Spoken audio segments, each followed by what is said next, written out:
All right, what's good in the hood? I'm looking at Conor McGregor, and I'm gonna try to break down who might be his next and final opponent in the UFC, based off what was said by Dana White. Dana White has been going on a presser tour, despite not being very much interested in his own product and company. He did throw out a rather interesting blip recently. He said that when asked if Conor McGregor versus Michael Chandler is being considered for the White House, he resoundingly said no. He went on to even say, no, that was something from a few years back. We're not looking at that right now. We're not considering that for the White House, which is kind of bananas because if that's the case, and I don't know what this blue bob's doing here. If that's the case, and Conor and Chandler's names have been tied for, like I said, since they did their tough season, it begs the question, okay, well, Connor's going to return if he does return. This is all hypothetical. If he does return, he's most likely return at the White House. Therefore, if they don't want to book that fight for one reason or another, well, who's it going to be? So I'm going to look at who it could be, who it should be, and who it will be. So first, kind of obvious, but I think this is what it should be. BMF Belt. Conor McGregor, obviously, he's been chasing that elusive 3 belt status, 3 champ status. And while that is far and far away from reality, the BMF belt was created and frankly created for people like Conor. It allows you to have a novelty main event. It allows you to hold on to a belt and pretend to be a champion. And he has history to a degree with both these men. He's already fought Max once way back in featherweight, and that was when I believe Max, I don't want to say debuted. He might have debuted very, very early in his career if he didn't debut. And Conor won, and like I said, that's almost 10 years ago, I believe. So there's history there. This would be at lightweight now. Max is a completely different fighter, still around the peak of his potential. And like I said, it's going to be for the BMF belt, so that'd be very fun. And I do expect Max to win against Charles. Do my further breakdown down the road. But even if Charles wins, you can go back and look this up. This is how niche I remember certain details. When Conor fought Dustin in their trilogy, I believe he had a Brazilian flag like mouth guard. And obviously that was the assumption was that he was going to call Charlie Olives for the belt. Charlie was on his amazing run at the time. And it felt like that was going to be a foregone conclusion that Conor was going to be guaranteed a shot at the lightweight belt if he beat Dustin at the time. Obviously, he blew his leg out, and history was altered. But let's not deny that Charles versus Conor is a fight that we never got that would guarantee probably a first, second round finish striking. So both these men I think would be entertaining. One of them has history with Conor. The other one, they have some pre-built history off like a warp timeline. So, and it's for the BMF belts. I think Conor, he'll never complain about holding more gold, even though this is like, looks like a dime or a nickel. Moving on. Nate Diaz, it's overdone, but let's be real.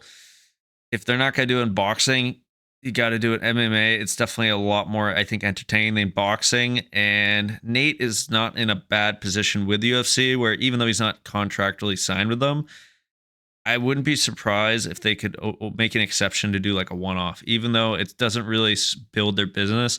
It seems like with Paramount Era, they're definitely chasing some, I don't want to call it short-term main events, but like, the first 2 main events of, was it Patty versus Justin and Volkanovski versus Lopez?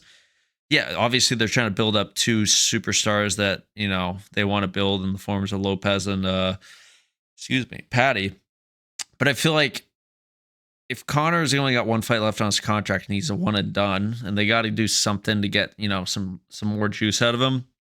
And if they think that Nate is someone that Conor will will be motivated to fight for, and B, it's something that definitely would really sell for their business, I don't see why they couldn't get like a one-off signature with Nate. It's probably the problem with this is Nate's just going to oversell himself. He's going to ask for way too much, especially with the pay-per-view model dead. And at the end of the day, Conor's the A side, he's the B side. And Nate's just like too much of a wild card, I feel like, where he probably knows too that you just have to wait until Conor finishes his contract and you could just go do it in boxing where he would actually, he'd still probably have a good fighting chance. So throw it out there because it's definitely something that it's losing its lust as years go by, but it's definitely entertaining, and for Conor, it's probably a very winnable fight. I mean, I'm pulling this picture from UFC, and I don't know what's going on. He looks bigger than Conor, obviously. I don't know why the graphics were developed that way, but goddamn, man, he's looking pretty beat, at least head up. This one you can hate on me on and say I'm a crazy casual, but I mean, Conor has called out Islam after he won the belt and became a double champ, and he actually threw a lot of respect at him. Unlike, his rather hateful banter at times with Habib, even, and I was telling someone today, it's been what, almost like 8-9 years now since that fight, 7 years. Was it 2018, I think? So yeah, we'll say at least 7 years. So 7 years later, he's still chirping at Habib, being pretty aggressive, but he threw Islam flowers and was like, hey, I got to throw him the bone. He went up. He did the unthinkable. He took that belt on a 15-pound weight jump, weight class was. But he said like he'd like to have that fight. And again, this is a massive pipe dream. But assuming Connor's clean, he's definitely going to not be able to make lightweight anymore. So welterweight's his new home. And B, for him at least, legacy wise, if he can beat Islam for the third belt, A, he's gonna get the third belt. B, he's gonna take out the pound for pound and obviously one of the top goats all time. And C, it's gonna have a lot of just like moral victory to get the win over Islam after Habib essentially killed off your career to a degree. So, and maybe that would actually be the saving grace where those two would shake hands. Like, assuming this fight ever happened and assuming Conor was 5-10% chance that he can stop the takedown and actually a knockout, maybe him and Habib can be best friends after. But I'm living a pipe dream, but who isn't when you're in MMA in 2026? All right, moving on.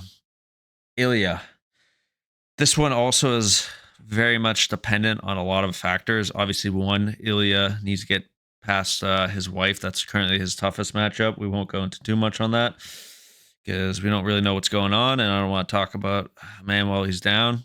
But if Ilia gets past that, he presumably will have one title defense at lightweight. I don't think Conor will. I don't expect Conor to go down to lightweight, but I feel like Ilia,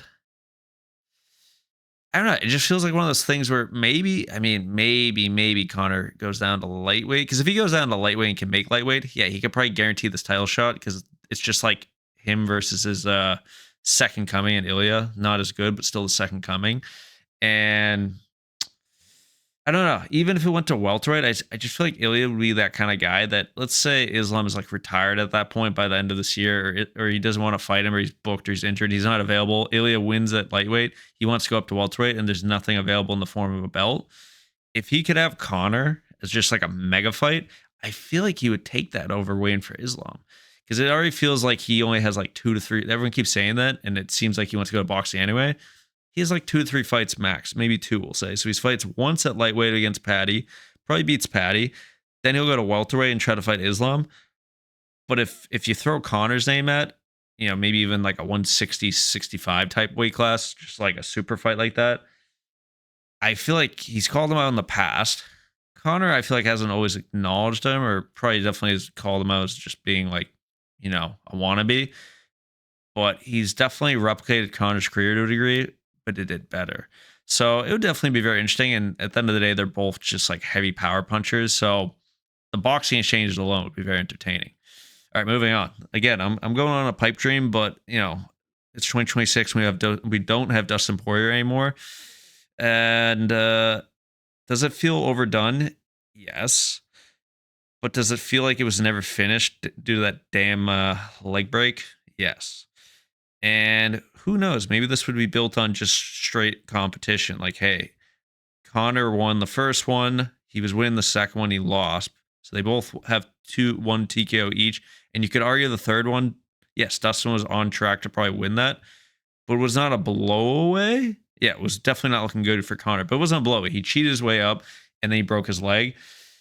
So you could argue it's 1-1 and 1. If we're really splitting hairs, this could still somehow be masked as a who's better between these two legends. And yes, Dustin's retired and he's given up on that. And his last fight kind of showed with Max where he was not willing to, put his finger down and start throwing. He even said something like, the thought of like his kids and this, that, and like taking a lot of head damage at the very end kind of like scared him out. That's why he like grappled with Max. But You're telling me if Conor came out and called him out or whatever, Dana White was like, that's what he wants. What do you think? I think Dustin would come out, especially if he didn't have to cut to lightweight and they could do like 170. I think he'd do it. Very much. This is probably even more unlikely than any of the other ones I mentioned, but it's a possibility. These names, I think that Dustin is probably outside. I mean, if you go off just like Conor's rivalries, it's Habib 1, Nate 2. Dustin's probably higher than Aldo, only because Aldo's, while it was more of a crowning moment for Conor, it wasn't as long and they only had one fight. Dustin was definitely one of his biggest rivals, and it got really nasty at the end. So it's interesting. And it had like a weird full career arc where it was nasty, then it was built on respect, and then it got even more nasty where he's like threatening to kill him. So very interesting.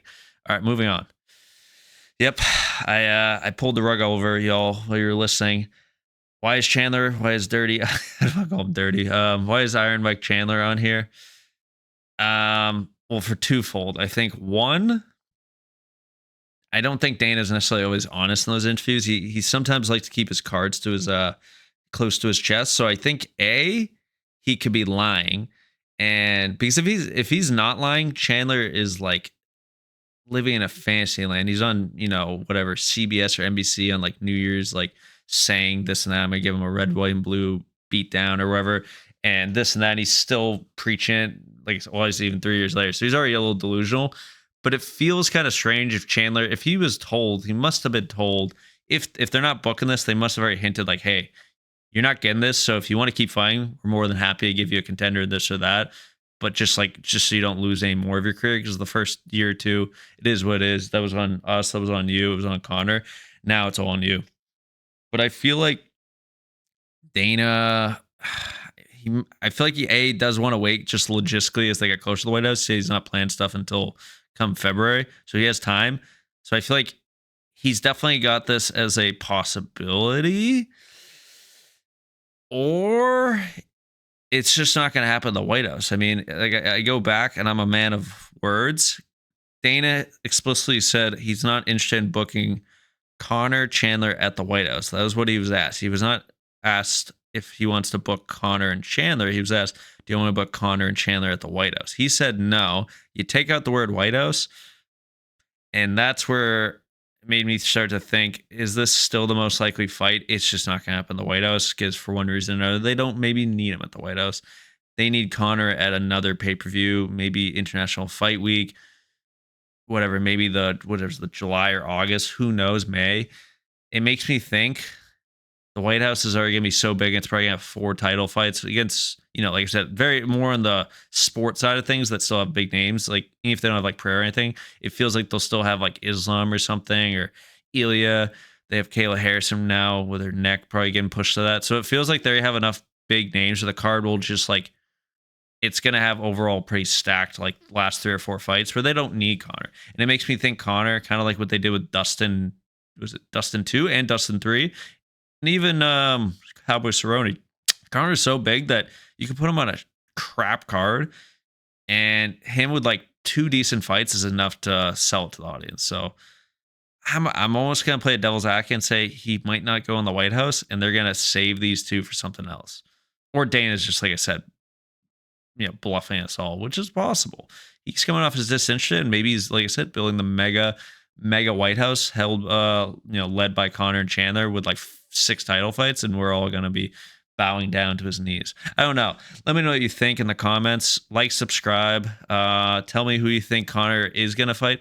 And if you don't think he's going to fight, well, then what do you think is his next move? Assuming he can get out of his contract and he can go on to the greener pastures of bare knuckle boxing.